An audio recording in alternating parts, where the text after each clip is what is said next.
Welcome to the Deaf Kid Show. Let's go. Hey, yo! Hey. Here he comes. Y'all ready? I don't think y'all ready!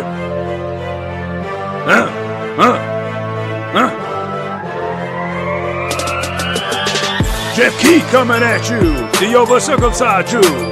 Travel the world telling jokes, eating eggs with no fucking yolks. Low-cal, SoCal, he pulls out the knife and he strips your gal. This is his podcast, maybe this one will last. Probably not the one that he's got. He's only half minus success. That's why he brought in D to the M to the X. He's finally about to blow. Welcome to the Jeff Key Show. Alright, what's up everybody, and welcome back to the GK Show. It's been a long week in Las Vegas. I've been performing, damn it, should I start over? I've been performing at the Stratosphere in Las Vegas. They're calling it the STRAT now. They're changing the name, they're changing the brand. It is now going to be the STRAT at the LA Comedy Club. It's a really fun room, small little club, fun room to play.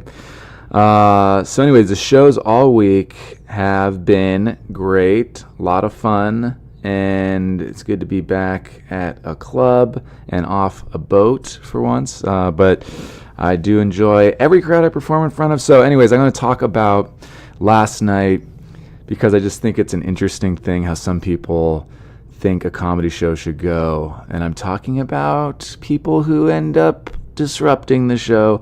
So I haven't had a problem all week with any crowd or anything. And usually if there's obviously I'm in Vegas, there's drunk people, there's whatever that happens. A lot of comics, hate that. They just want to go up and do their set word for word. And there's a lot of comics who don't mind it and they can play off it. And I'm the second version, right? I don't mind it too much. So, but the worst thing, this is the thing, when people ask me, a lot of times people, because they, never really get to talk to a real comedian or something, they meet me at some party or some whatever, and then they're just what do you do? A lot of people go, what do you do when there's a heckler? What do you do when there's a heckler? And hecklers aren't usually that bad in my opinion. I mean, I'm not saying you should heckle. I'm not saying go out there and disrupt comedy shows. You should sit there and be polite and not be an asshole. But if there is a heckler, usually a true heckler is kind of rare, I think. Unless you're doing, I guess, comics maybe would disagree with me if they do a bunch of political stuff or a bunch of, stuff that's, kind of divisive, or I don't know. There's some comics that do stuff where I've seen them where it's if the audience agrees with them about the social point they just made, it's they'll kill. And then I'll also see those people run into audiences where they're just I don't like you yelling that in my face. I don't agree with that. So it's kind of like clapter, you know what I mean? It's a lot of clapping, a lot of, I don't know, to me it's not really, I don't know, it's not it's not my favorite type of comedy where you could just say something and it's kind of funny, but it's more just yeah, this is something people clap at, and then those kind of comics will get off stage I got all these applause breaks. I'm they're just agreeing with what you're saying.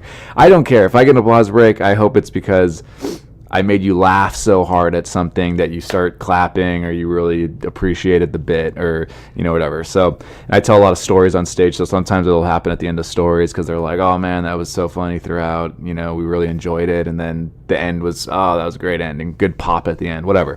So a true heckler, someone trying to ruin the show, that I don't come across that very often at all. Do I come across people yelling stuff out? All the time. But usually those people are not trying to ruin the show. They're just drunk. They're not I'm gonna screw this guy's show. I've come across a couple of those people in my career, and those people are just assholes because it's not even about me. They're trying to ruin the show. So that means the hundreds of people who are there to watch the show are they don't care about them either.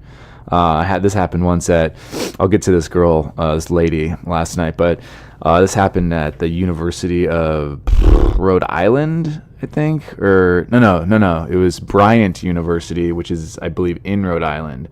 And I go out on stage, and this is when if anybody's listening to this has followed my career at all, I was on Disaster Date on MTV, which is like a semi-popular show. Wasn't, an enormous hit, obviously, or else I'd be famous, but semi-popular show. A lot of people saw it. So when I would show up and I'd do colleges at that time, sometimes if they promoted the show well, if they said like Jeff Keith from MTV's Disaster Date, that show was always packed. Not because everyone on campus watched the show, but definitely people on campus did watch the show, and they'd tell their friends like, oh, I've seen this guy, he's on the show, that guy's coming. And then so like it just word of mouth like would pack whatever room I was performing. And if it was a room that sat 75 students, like a cafe sometimes you'd perform in, that cafe would be packed. If it was a theater that sat 400, that 400 thing would be packed, right? So and then some colleges don't promote shows well, but anyways, this one was promoted well.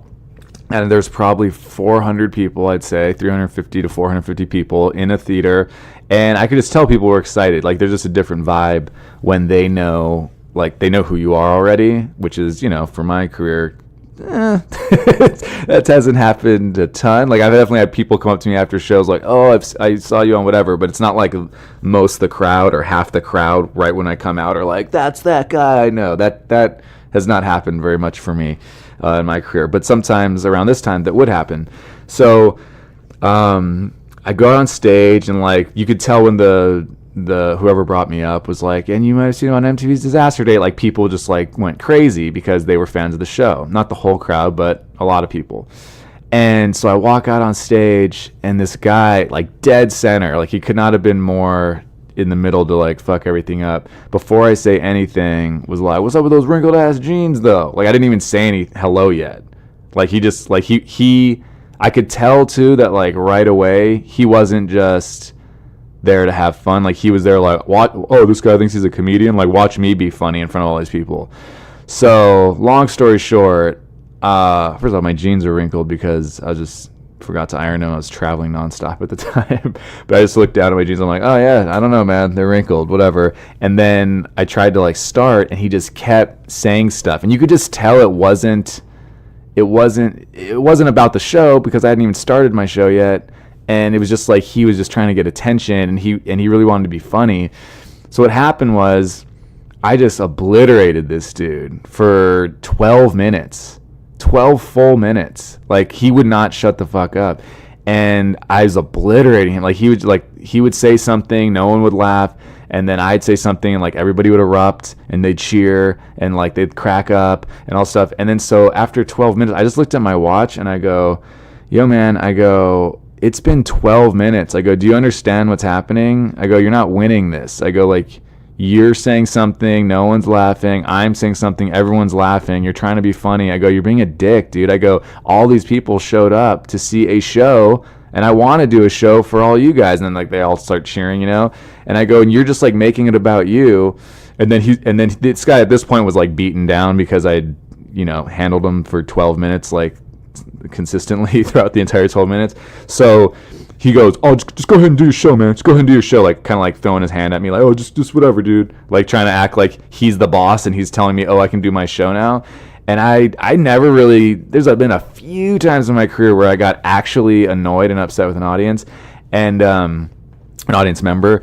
And so I just, I was like, nah, dude. I go, I'm sorry, man. This school, in my contract, it says I have to be given a space to perform and an environment to perform in, and you haven't given me that environment. I go, because it's been 12 minutes. I go, and you won't stop talking, and now you're telling me to do my show. I go, I don't want to perform for you. I go, you don't deserve my show. I go, everybody else here does except for you. I go, so I'm going to sit on the stool, and I will wait for you to leave. I go, and when you leave, everybody, we're gonna have a great show. And I just sat on the stool, and then for you could tell like he didn't want to just listen to me because this guy obviously for some reason didn't like me before he even met me. But he just sits there, and people just start screaming at this dude from all sides of the theater. And he was like right in the middle. He was literally, I think, as epicenter you could get. Which he probably sat there on purpose so he could try and ruin the show or be a dick or whatever. Or I guess I don't know what he thought. What did he think? He was going to show up and like, oh, everyone's going to like think they're seeing this comedian, but then like I'm going to make him look stupid, and then I don't know, like I'll get laid. Like I don't know what his thought process was because it's such a dick move. Like forget me. Like who cares about me? All those people obviously wanted to see a show. They showed up. You know what I mean? So people just start going like, I forgot his name, but like, get the fuck out of here, get the fuck, like everyone from all corners. And he finally like gets up, and then like as he's walking out, I think he was like trying to yell something at me and whatever, and his friends left too, and they were trying to like do like a cool guy walk. Anyways, those guys are losers. So that was like one of the only times. I think I've talked about the brawl that started at a comedy club in Indianapolis that I was when I was on stage, which was not my fault. Don't I just sound like I'm like, it's not my fault, guys? Okay, none of this, it was my fault, but this really wasn't my fault. So anyways, that was one time where I actually kicked a guy out. I don't think I've ever kicked anyone else out. I think in Indianapolis, I eventually at the end of that set. Anyways, I'll tell that story another time. But yeah, I've done thousands of shows. I don't kick people out, whatever. It's not my thing to do. So last night, I go on stage, and it seemed like a good crowd. Maybe it wasn't, because the guy who opened for me was like, oh, dude, after the show, he's like, I had to fucking deal with a heckler, too. And I guess he was talking about someone else, because he didn't say it was the same girl. So this girl was not heckling. Oh, this is my point that I totally was about to say earlier, and then I glossed over. So when people say, what do you do when there's a heckler? Hecklers are usually handled. Like that guy I just talked about at Bryant University. That guy was a dick, and that was more of a pain in the ass. And I ended up having to be like, dude, you got to get the fuck out, because you're just like, I'm doing an hour, and you're taking the first 12 minutes to just, make it about you. But usually it's just a drunk person having a really good time, and they don't realize they're being disruptive. Like they just don't get it. You know what I mean? I've been way too drunk. I'm sure some of you listening have been too drunk. I've definitely been way too drunk on more than one occasion. I've never ruined a show. I've never walked into a show and ruined a show, because I don't have that in me. I've been drunk at, what do you call it? Oh my God, what is it where they hypnotize you? Yeah, hypnotist show. I've been drunk at those and stuff. I never like yell out and ruin shows. But I'm not that type of person who would ever want to ruin anybody's anything. So, yeah, so these people, whatever, usually they're just drunk, and they're just trying to, have fun, and they're having a really good time. And that's kind of what happened last night. This girl, front row, blonde, white lady, I don't know how old she was. Maybe this lady could have been 24. She could have been 32. I don't know. I can't tell. I'm an old man now with 2 kids, and I just can't tell. And she's with her boyfriend, who was not acting up at all. And she was too loud. Like the room I'm performing, like I said, is not that big. And so I got on stage, and she's like, woo, woo, and just like throwing her hand, like both hands in the air, right? Like really. And I'm like, okay, yeah, blah, blah. So long story short, with her, because I want to get to what happened after the show. I handled it. I made some jokes. I talked to her, got her name, like gave her like a little bit of that attention that obviously she wanted. When she would yell stuff out, I'd make jokes about it, for a few minutes, and the audience was laughing, and they were like, yeah, blah, blah, blah. Made a joke like, oh, I can't believe I invited my sister and her boyfriend, or whatever. And people are laughing and stuff. So, it just kept going. It never stopped. And like, it got to the point where, I was able to do some material, but then when I would do material, everybody would laugh, and then she'd laugh like so hard. That's the thing that sucks, is I know she's really enjoying my show, and I also know she doesn't realize she's fucking ruining the show for the other people, because I do a couple bits and everyone's laughing, and then she'd be laughing harder, and then I'd try and start the next bit. And if anyone's seen me on stage, like I do have like my own, style and cadence of the way I do things, and I like to build things. And then she would just, as I'm setting up the next thing, which, doesn't take forever. I'm not telling long ass, sit on the stool, Bill Cosby stories or whatever that have like a huge punchline at the end. But like, even if it takes 10, 15 seconds, 20 seconds to set up to the next punchline, in that like downtime where everyone's just listening and I have them, she would go, yeah. And it's just fucking up everything. Like, this is like as I'm talking. So anyways, the club, I love the club here. They should have, like, in my opinion, taken care of her a lot sooner. Been like, hey, you got to like go outside and like cool off, or like you're yelling or something. What they did was, which kind of annoyed me, but it's not the end of the world. They waited until when you're getting off stage, when they let the comic know, if anyone doesn't know. I'm sure a lot of you don't. They'll light you. They'll like flash a light in the back, and that lets you know like, oh, hey, you have whatever you decided on before show. You have 5 minutes left or 10 minutes left, whatever, 2 minutes left, depending on what type of light you're getting, right? So after I already got the light, and I'm already like almost done with my set, I'm trying to wrap up, then they kick her out. And it's like, and in my head, I was like, as I'm talking to the crowd, like a lot of things are going on in my head. Like even as I'm performing certain material, sometimes like I'm thinking, it's weird. Like you might have like this other, I don't have another brain, but like it's weird what your brain can do. Like I'm thinking, okay, what should I do next? Oh, I'll do this next. Probably okay. I'll do this, and this. Like as I'm acting out and talking. So as I'm doing my act, I'm seeing what's happening, and I'm just like, they're making it more of a distraction at the very end. Like this lady should have like been handled earlier and told like she can't talk again or else she's being kicked out like early, or they should just let her stay at that point. You know what I mean? I've already done like 40 minutes or whatever. It's Vegas, so you do shorter sets, but like I had like 2 minutes left, and then they get rid of her, and then it's a distraction because I told you this room is not that big, so everyone kind of sees it happening, and then she's going to be pissed because I knew right away this lady did not know that she was being disruptive, right? And after the show, you'll see how she really didn't know she was being disruptive. So anyways, after the show, I go outside. I have a book that I sell, and then people are coming up and buying the book and being like, "Oh man, that was like, oh yeah, sorry I had to deal with that." You know, like a lot of people were like, "Hey, great set. That was tough." You know, like the lady, yeah, sorry I had to deal with that, right? So I'm like, oh, whatever, you know, it's not a thing. And the thing is, like, guys, I'm not mad. Like, I was a little annoyed about how the club handled it, but I love these guys at this club. It's not a big deal. But so then I see her as people are coming up to me and like, you know, saying good show or buying a book, whatever. I see her talking to one of the managers of the club, and she's like, I didn't do anything, blah, blah, blah, blah. I want to talk to him. I want to talk to both of them or whatever. And then so she walked up to Jack, who's my buddy who's opening for me this week, and as I'm talking to people, I hear her talking to him, and I'm just like blocking it out, and then I hear her going like, I'm gonna talk to him next, and she's, just to prove how drunk she is, she stood right behind me, like she was almost touching me. That's how close she was standing behind me when she was waiting to talk. I will give her this, she waited to talk. She wasn't like oh my god, you can hear them at a hotel and they're fucking, of course, the one time I record a podcast all week, they're vacuuming. Come on.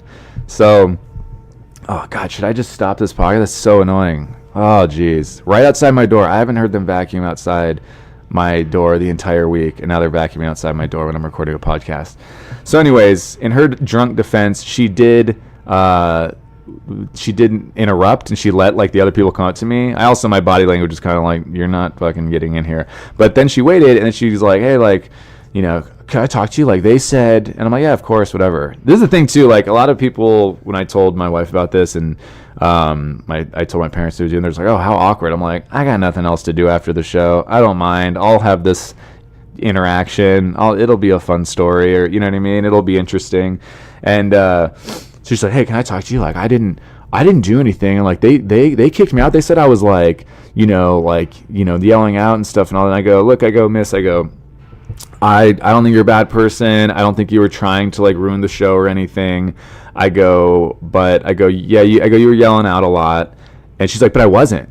And I was like, oh. I go, well, you were. And then she's like, I wasn't. I go, you know I was in there too, right? Like, I like this idea of like, I don't get a say in what was happening during my show. And I'm like, look, you were.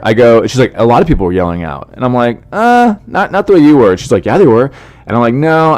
When I would do a joke and everybody would laugh or something, maybe some people like also you heard them saying things, but then like they'd stop when I started my next, joke or my next bit or whatever. I go, I know you're having a good time, and I know you weren't like doing it on purpose. I feel like her boyfriend, just in my opinion, was like really like appreciative that I was handling it so nicely, because there are comics who would have been like, fuck you fucking ruined my show, fucking you need to shut the fuck up, I know a lot of comics who would just be like angry, but I just know that this person wasn't trying to do this, but I also know they're crazy to think that they weren't disrupting the show, because she was doing it nonstop. So she's like, other people are doing that too, and I'm like, no. I go, see, like when I need to be able to talk to get to the next thing. I go, when you're going, woo, and like throwing your hands in the air in the middle of everyone listening to me, I go, it's a small room, and it's, you're right in the front. It's disruptive to me. It's disruptive to all the people around you. Like, it just kind of takes them out of the moment I'm creating. And she was just like, no, like people were laughing. People were laughing at what I was doing. Like, I'd say something, and then you'd say something, and everybody would laugh. And again, it's like, yeah, because I'm the comedian. So when I say something, people would laugh. And when you say something, it wasn't part of the show. Like, I don't need you to do this. We don't travel together. You know what I mean? We don't fly all over the world together and do shows. And I need you to fucking yell out so I could say things.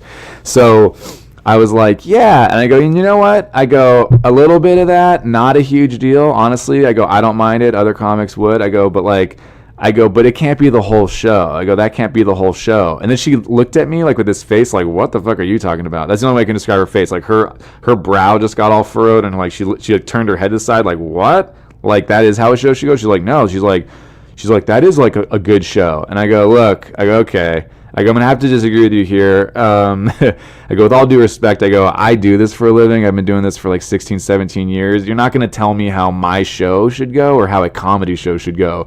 And she's like, why? It was funny, like, whatever. I'm like, that's not how the whole show should go. I go, a little bit, fine, yeah, whatever. We're playing around. No big deal. It's really not the end of the world. I go, the whole show can't be that way. And then she said, and then she was like, yeah, well, it was funny and whatever. And I go, look, miss, I go, what do you do for a living? And she like thought that I was gonna like bash her. She like really wanted to like to be in an argument. I wasn't gonna have like this argument because it's pointless. So I wasn't gonna make fun of her job. I just wanted to make a point. So I go, what do you do for a living? She's like, huh? And I go, I'm not gonna make fun of your job or anything. I'm just wondering, like, I'm curious, like, what do you do for work? Like, what do you do for a living? And she said, oh, this is my computer. And she said, she's like, I actually have my shit together. I have a great job. Like she said something about how she like drives doctors and organs and stuff to like planes so they can get. I think it's what she's saying. She does that for so people can, for transplants, like emergency like organ transplants and stuff. And I go, okay, cool. I go, that's awesome. I go, my point is, I don't know how to do that, so I wouldn't tell you how that should go. I go, that's a great job. Sounds like a great job, but I wouldn't tell you how to do it because I don't know how to do it. I go, so I wouldn't. By the way, guys, side note.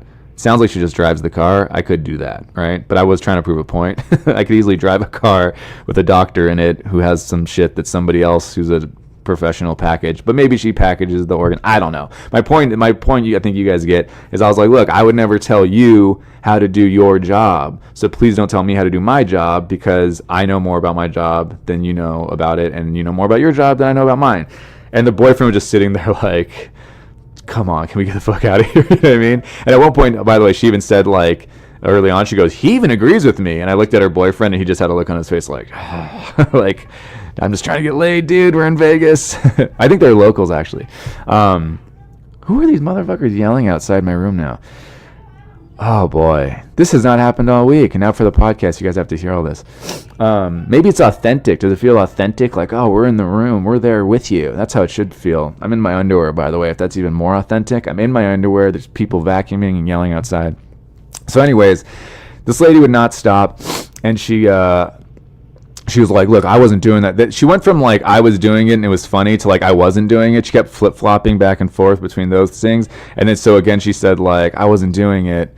And I was like, well, you were. And I go, but whatever. I go, I can see on your face. I go, I'm never going to convince you that you were doing this. I go, so that's cool. I go, you're going to go on with your life and you're going to always think you never did anything wrong at this show and you acted fine. And I go, and I'm going to go on with my life. And I'm going to have my version, what really happened. And I go, but look, I go, that's fine. I go, we're just going to disagree on this for the rest of our lives. We're probably never going to see each other again. I go, so it's not a big deal. And she was like, but I didn't though. And I'm like, hey, you did. I go, but whatever, fine. You're going to think that. I go, some people believe in God. Some people don't believe in God. It doesn't make you a bad person, whatever. There's, whatever, fine. Who cares? I go, you have a belief that you were good at the show. And she kept saying she didn't. And I finally just go, miss, I go, did you have any drinks today? Were you drinking any alcohol today? Because clearly she was drunk, and that shows like they had a fun like all you can drink thing if you pay for a certain amount.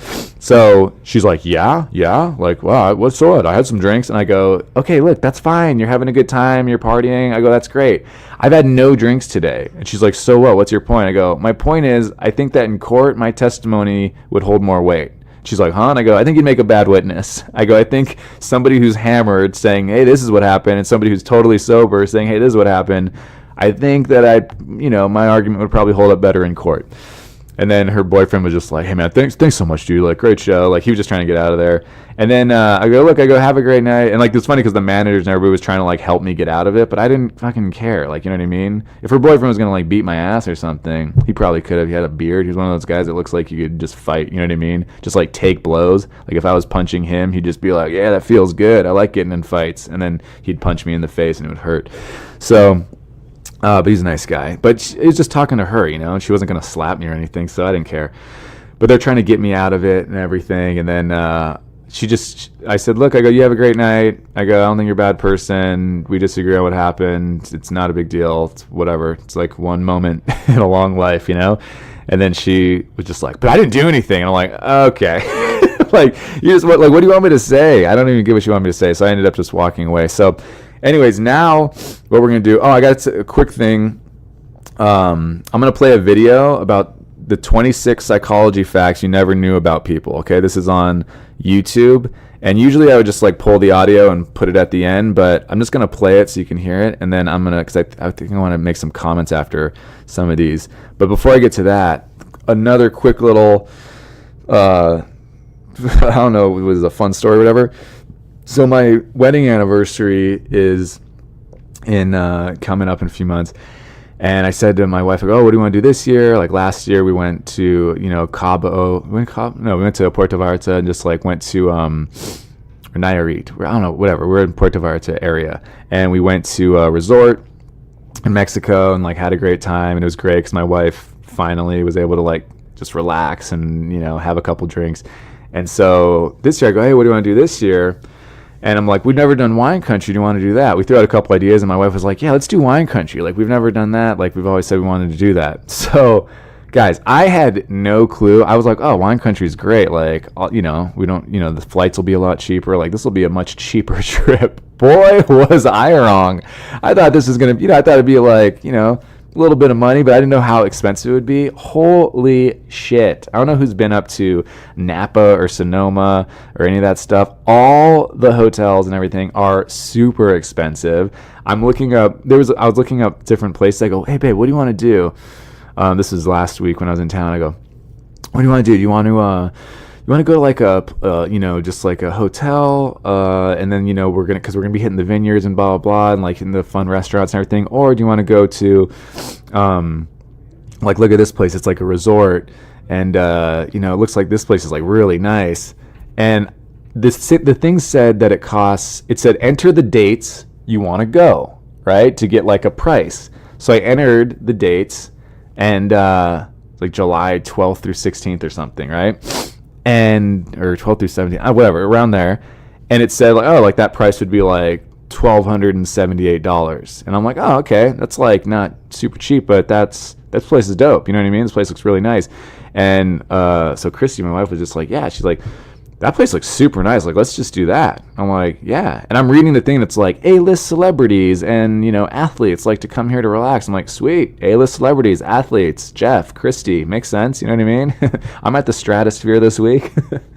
Guys, it was $1,300 not total per night. What? That is so expensive. I get it now. That place looked so great. And it's just funny because I'm showing Christy all these places. She's like, well, let's do that one. I'm like, yeah, totally. Okay. I'll drop $1,300 on the hotel for 4 days. Like, that's not too bad, for an anniversary or whatever. And yeah, I don't know what you guys think, but I'm not really at a point right now where I'm dropping, what would that be, like $6-7 on the hotel? Like, yeah, can't just do that, especially because we're going to want to do activities while we're there. So anyways, that was kind of a bummer.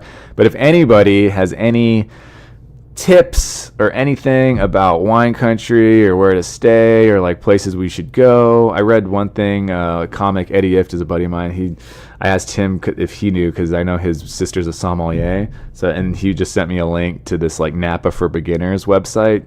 Totally helped out. Like, that helped out. It's like, one day you should just walk around Napa because the town's like, whatever, fun, and you should spend a day just walking to all the little, there's a bunch of like, wine tastings and wineries, like just like small ones right there, and then you can get great food and everything. So that's one day for sure. But then like there's so many wineries up there. Like, I don't know which ones to go to. I know Robert Mondavi's like this, iconic one. They say that's one that like started Napa or something. I don't know anything about this stuff. So in the show notes, the Jeff Keith Show at gmail.com. You can email me or hit me up on social media at Jeff Keith on Instagram or Twitter, GeoffKeith. So anyways, yeah, I got to figure out this Napa trip. We already have our flights. Oh, excuse me. But I have no idea where we're staying or what we're going to do. Oh, there's another thing too. It's like murder mystery on the wine train. I'm like, this looks fun. So I stupidly screenshot it while I'm out here and I send it to Christy. I'm like, we got to do this, right? She was like, definitely. Okay, so that wine train without the murder mystery thing is $900. So I'm like, okay. Hey, babe, you know all these things I'm telling you we're going to do? Well, I can't afford any of them. So, all right, so let's play this psychology video. I always like to do something a little fun at the end. I thought this podcast was going to be like 10 minutes long, but look at me talking. All right, let's see. Hopefully you guys can hear this, and then I'll pause it a couple here and there and comment. 26 psychology facts you never knew about people. Understanding the psychology behind the way you behave and treat others can be very useful in your daily life. Here's the most surprising psychology facts that can help you understand yourself and others better. Check out number 20. It's a total surprise. By the way, the first time I listened to this or watched it, when they say, oh, number 20, it's a total surprise, I was like, oh, I can't wait to see what number 20 is. Totally can't remember. It didn't even click with me that, oh, here comes 20. Number 1. Any friendship that begins in the period between 16 and 28 years of age is more likely to be robust and long-lasting. That's pretty interesting to me. Any friendship that begins in the period between 16 and 28, more likely to be robust and long-lasting. I mean, yeah, so far, right? Okay, for me at least. What about you guys? 2. Women generally prefer men with deep, husky voices because they seem more confident and not aggressive. I heard that and immediately was like, how deep is my voice? I know it's not husky, but how deep is it? You know what I mean? Maybe that's why Jackson Maine from A Star Is Born. Hey. Right? Anyways, how deep is my voice? I can't tell.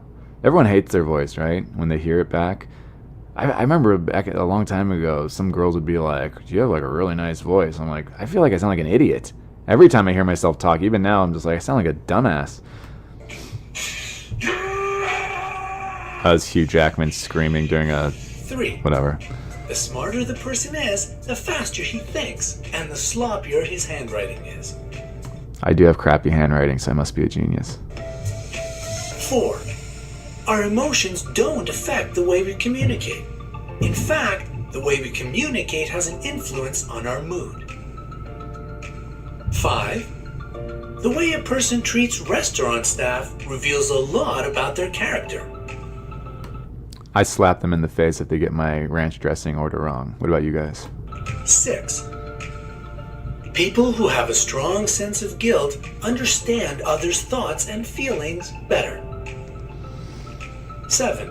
Men are not funnier than women. They just make more jokes, not caring whether others like their humor or not.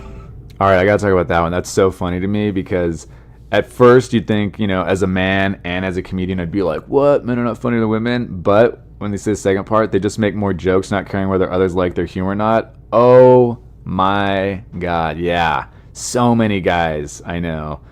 Just like, right? They just want it. They're like, oh, hear me being funny. And it's like, not funny, dude. So that was a fun one. Men are not funnier than women. They just make more jokes, not caring whether others like their humor or not. My wife cracks me up. Christy's really funny. All right.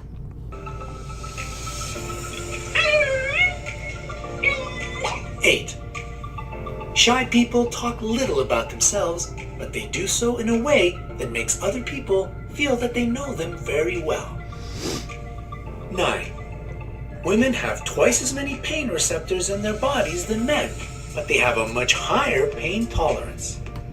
Yeah, my wife is constantly giving me shit whenever I'm injured or hurt. Like, I have a really bad back, and sometimes it's terrible, and Christy's always just like, oh, come on. She has no clue.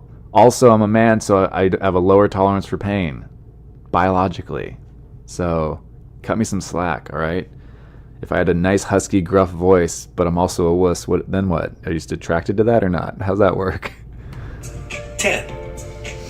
Listening to high-frequency music makes you feel calm, relaxed, and happy. Just so you guys know, if you go check out this video, again, it's called 26 Psychology Facts You Never Knew About People. The girl in the video looks like she's just on Molly. She has headphones on, wireless headphones, just laying on the couch all funny, like, yeah, I like this music. This couch feels nice. 11. If you can't stop your stream of thoughts at night, get up and write them down.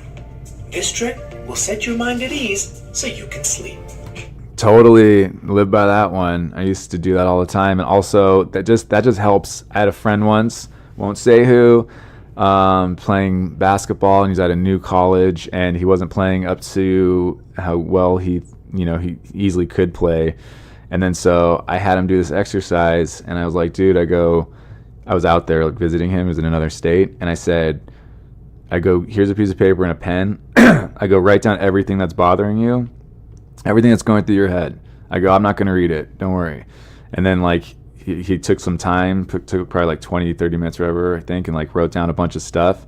And then I like held it out, and then I had a lighter and I just lit it on fire. And I go, there you go, dude. It's all gone. All your worries, everything bothering you, everything that like you worried, are you going to, I'm guessing that he was thinking like, oh, am I going to play here, or like all his stress or anxiety about his new situation. And then he started to play better, and then went great. 12.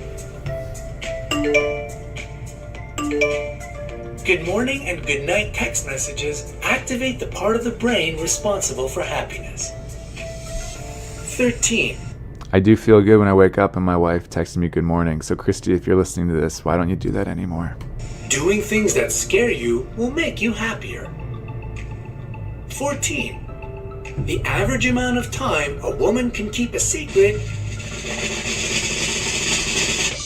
is 47 hours and 15 minutes. That one's kind of interesting. Like, how did they do that? How did they do that study? The average amount of time a woman can keep a secret is 47 hours and 15 minutes? According to what? Like, do they ask women, like, hey, can you keep a secret? And they're like, I can keep a secret for about 36 hours. And someone else goes, I can keep a secret for like 55 hours. Like, and they just ask a bunch of people. Like, I don't even get how that works. I guess maybe they did a study and they actually had a bunch of people like in a social experiment, and they told them something. They're supposed to keep it a secret, and I don't know. I would just love to see the study behind that. Maybe it's in the notes. 15. People who try to keep everyone happy often end up feeling the loneliest. Ding, ding, ding. Right here, guy in the hotel room in his underwear doing a podcast for you guys. Constantly trying to make everybody happy. Constantly struggling with this loneliness. 16. The happier we are, the less sleep we require. 17. When you hold the hand of your beloved, you feel less pain and worry less. Totally. Love that. I love holding hands with my wife. Love it. It's great. We barely ever, because of the kids, sometimes we get a date night. Always hold our hand when we're walking to like a movie or something. I love the hand hold. Again, Christy, if you're listening. 18. Intelligent people have fewer friends than the average person. The smarter the person is, the more selective they are. Wow. So I have sloppy handwriting and I have no friends? This is like, am I the smartest person alive? 19. Marrying your best friend eliminates the risk of divorce by over 70%. This marriage is more likely to last a lifetime. 20. Oh, here's 20. Now I can pay attention. The people who give the best advice are usually the ones with the most problems. 21. Ooh, the people, I didn't even remember that the first time. The people who give the best advice are usually the ones with the most problems. That kind of makes sense. I give some good advice, and I feel like I have a lot of problems. I feel like everybody feels like they have a lot of problems. Right when I said that, I was like, who the fuck are you, Jeff? Doesn't everybody kind of feel like, oh, I got a lot. I got a lot to deal with. I don't know. That's interesting. Number 20. All right. Women who have mostly male friends stay in a good mood more often. That one was weird to me. Women who have mostly male friends stay in a good mood more often? What? What is that? What's the implication there? That having female friends, they'll drag you down? Or, I don't know. Why do you have mostly male friends? I don't know. That was interesting. Women who have mostly male friends stay in a good mood more often. again, this all has to be done off surveys, right? Just people like asking a bunch of people, hey, do you have mostly this or this friend? Oh, do you generally feel like you're in a good mood or a bad mood? Like, it has to be that kind of stuff, right? Those psychological tests, usually there's like a ton of questions and they repeat the same question multiple, like 4 or 5 times within the thing, but they just phrase it differently to see like how accurate it is. Yeah, that's interesting. Women who have mostly male friends stay in a good mood more often. All right. Write in, guys. Let me know. JeffKeithShow@gmail. It's in the show notes. 22. People who speak 2 languages may unconsciously shift their personalities when they switch from one language to another. 23. Being alone for a long time is as bad for your health as smoking 15 cigarettes a day. All right, that one hit home huge. When I'm on the road by myself, I feel it's like hard to, and I've talked to other comics about this. It is hard to it's just hard. It's hard to stay up. Like, you have to. I meditate every day. I read books and everything, but it's like it's so weird and lonely and so. And when I was on the road, when I was the busiest I'd ever been touring, when I was doing with 2011 to 2012, like that whole like year, those years, whatever, when I was doing just like hundreds of colleges and I was by myself all the time, flying like almost every day sometimes. And I remember I took 68 different planes in the month of September of 2011. I counted because I was like, geez. I also made a lot of money that month, and I also was super depressed. Whatever. But like, you're by yourself. I'm in rental cars, just by myself, driving all over the country by myself. And I would drive anywhere from like 1 to 2 to sometimes 8 hours a day. And there's a lot of days of like, oh, I'm driving 3.5 hours tomorrow. Oh, the next day I'm driving 5 hours. Oh, the next day I'm driving 4 hours. Like, it was constant. I'm just by myself. I would talk to myself a lot. It was bad. Like, you'd get really, really depressed. So that's nice that I've never smoked a cigarette in my life, but I've been alone a ton. So that's like smoking 15 cigarettes a day. So great. That's nice. No cigarettes. No literal cigarettes, but I guess metaphorical cigarettes. Would that be the right word for this? I have a lot. 24. Travel boosts brain health and decreases a person's risk of heart attack and depression. I'm kind of like weary of that. What is that, a stat? Or just they said travel boosts brain health and decreases a person's risk of heart attack and depression. I could see how it could, reduce depression ever, but risk of heart attack, maybe unhealthy people aren't traveling as much because they're unhealthy, and then they have more heart attacks, and then that factors in. Or maybe this is completely accurate. I don't know. 25. People look more attractive when they speak about the things they are interested in.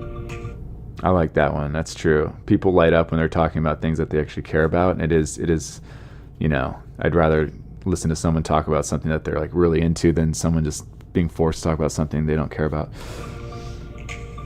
And number 26. When 2 people talk to each other and one of them turns their feet slightly away or repeatedly moves 1 foot in an outward direction, this is a sign of disagreement. Love that. I read a few body language books years ago, made my friends little body language cheat sheet things that I don't feel were fully appreciated by anyone I gave them to, especially my dad. I gave my dad one, and he's just like, oh, thanks. I thought he'd be into it, and just like sits there. But anyways, yeah, those are all 26. I thought this was pretty fun. All right, guys, I'm going to go watch March Madness. And, oh, my God, all the games, not all the games, but a lot of the games where I'm like, I'm going to bet on that game. I would take that. I don't like that spread or whatever. And then I don't bet on it. I'd say like 80% of those have won. And then the games I do bet on, I won 2 and I lost 3, so I'm down. Anyways, not good at gambling. Oh my God, someday I'll have to get on here and talk about how my horrible roulette strategy earlier this week, which mathematically made no sense. I was pretty like advanced in math when I was growing up, although I was in like a grade ahead for a while.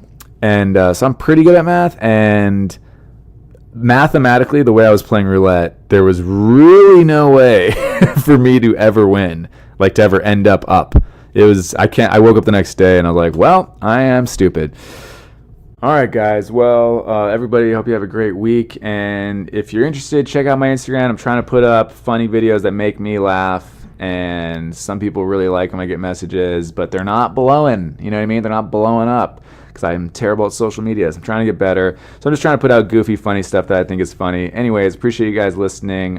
Tell a friend if you think they'd like it. All right, bye. Thank you for listening to my daddy.